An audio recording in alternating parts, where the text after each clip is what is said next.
absen 19. Saya Aisyah Idurisa, absen 3. Saya Rifka Amalia, absen 30. Saya Rida Zara Agustina, absen 29. Yuk kita cari tahu bersama-sama mengenai teks negosiasi.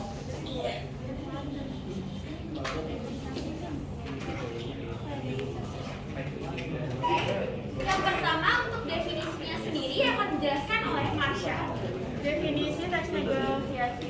Teks negosiasi adalah suatu bentuk interaksi sosial yang berfungsi untuk mencapai penyelesaian bersama di antara pihak-pihak yang mempunyai perbedaan kepentingan. Selanjutnya, tujuan teks negosiasi dibacakan oleh Aisyah. Nah, jadi kita tuh setiap pasti kalau melakukan negosiasi itu pasti ada tujuannya kan. Nah, tujuannya itu ada 3. Yang pertama, itu mencapai kesepakatan yang memiliki kesamaan persepsi, saling pengertian dan persetujuan. Yang kedua, mencapai penyelesaian atau jalan keluar dari masalah yang dihadapi secara bersama. Yang ketiga itu mencapai kondisi saling menguntungkan dan tidak ada yang dirugikan. Ya, jadi untuk negosiasi sendiri pasti kita nggak secara langsung negosiasi tanpa ada tujuan dong. Pasti kita ingin memperoleh sesuatu yang menguntungkan. Makanya dibutuhkannya diadakannya negosiasi. Baik, selanjutnya saya akan menjelaskan ciri-ciri dari teks negosiasi. Yang pertama itu melibatkan kedua belah pihak. Yang kedua, menghasilkan kesepakatan. Yang ketiga, menghasilkan keputusan yang saling menguntungkan. Yang keempat, memprioritaskan kepentingan bersama. Kelima, sarana untuk mencari penyelesaian.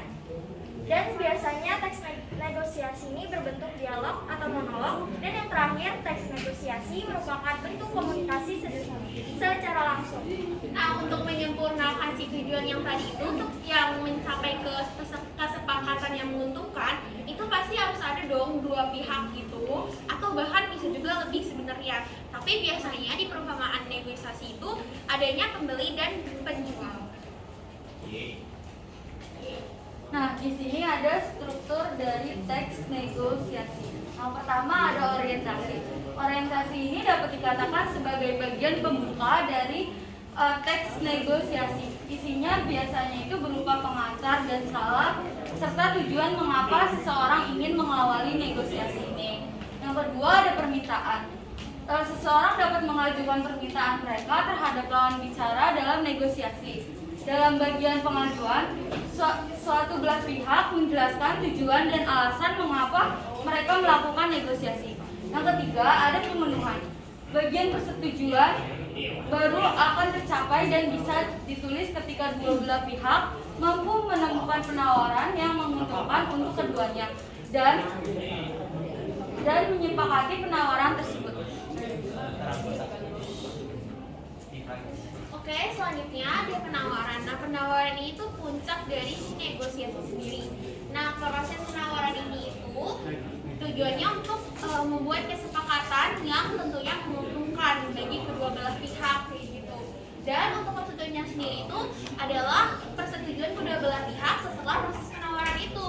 Nah, proses persetujuan ini tuh bisa dituliskan kalau misalnya kedua belah pihak itu mampu menemukan penawaran yang memang menguntungkan kedua belah pihak mereka. Tapi kalau misalnya enggak, salah satu ada yang enggak diuntungkan, enggak akan ada terjadinya si persetujuan ini kayak gitu.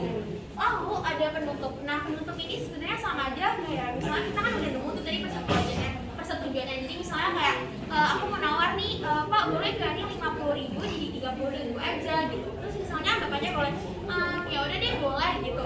Nah, itu kan udah mulai ke persetujuan. Nah, berarti untuk diakhirinya, untuk menutup dari obrolan tersebut pastinya ada kalimat terima kasih atau ucapan manis lainnya seperti kalimat penutup yang lainnya gitu. Yang terakhir itu kaidah kebahasaan ada 5. Yang pertama itu bahasa persuasif. Bahasa yang dipakai untuk membujuk, mengajak dan meyakinkan pihak lain. Yang kedua bahasa interrogatif. Bahasa interrogatif adalah bahasa pertanyaan. Yang ketiga bahasa argumentatif. Bahasa yang digunakan untuk menyampaikan alasan dan memberikan bukti. Yang keempat bahasa satun, menggunakan kalimat-kalimat bernada, bersyarat atau mengandaikan Pengandaian yang terlihat dari adanya penggunaan konjungsi pengandaian seperti jika, kalau, bila, andai, selain itu. Pemilihan pronomina sakaan juga harus diperhatikan. Dan yang terakhir, kalimat deklaratif. Kalimat deklaratif adalah kalimat yang bertujuan memberitakan sesuatu kepada pihak lain.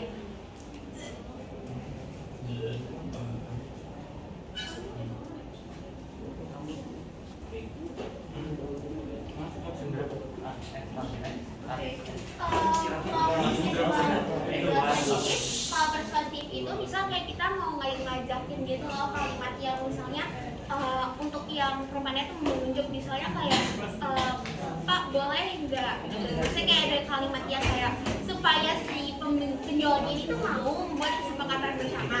Terus kalau misalnya interrogatif itu misalkan kayak kalimat pertanyaannya misal kayak kita nanya awalnya ini tuh harganya berapa. Terus untuk argumentatif itu alasannya dan pemberian buktinya, jadi kayak argumennya misalkan dia menolak penawaran tersebut. Nah dia tuh memberikan argumen-argumen itu. Nah itu merupakan salah satu contoh dari kalimat argumentatif. Terus untuk bahasa santun itu biasanya yang biar lebih halus aja sih, misalnya kayak langsung kayak dengan ada yang ketus gitu. Jadi di awalan pertanyaan itu ada kata-kata jika, kalau, boleh, apa gitu. Jadi biar lebih kesannya tuh sopan gitu. Dan bisa aja bahasa santun itu bisa mempengaruhi si penjualnya itu, misalkan jadi kayak lu atau kayak oh iya karena dia sopan kan jadi agak tergerak gitu kan hatinya, jadi bisa aja proses negosiasinya berjalan dengan lancar. Terus kalau untuk kalimat deklaratif itu misalkan kayak gini, dia nggak bekerja karena dia tuh sakit, pokoknya kalimat yang memberitahukan sesuatu gitu kepada pihak lainnya kayak gitu. Atau enggak maaf ya Pak, ini harga bawang memang dari sananya lebih mahal, itu kan sebuah informasi kan. Nah itu masuk ke kalimat deklaratif. Oke, sekiranya itu saja bisa kami jelaskan mengenai teks negosiasi. Mohon maaf jika masih ada kesalahan kata. Kami dari kelompok 1 kami undur diri.